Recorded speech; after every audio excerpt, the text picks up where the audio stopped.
सर्वादि साक्षीभूतं भावातीतं त्रिगुणरहितं श्री सद्गुरु तन्नमावे। मज हृदय सद्गुरु जेने तरिलो हा संसार पुरु मनोनिवेश सत्याधरू विवेकावरे गुरु तेथे ज्ञान ज्ञानी आत्मदर्शन दर्शनी समाधान अति जैसे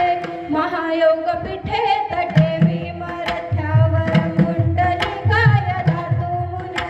समागत्य तिष्ठं तमानंद कंदं परब्रह्मलिंगं भजे पांडुरंगा पांडुरंग गुरु प्रताप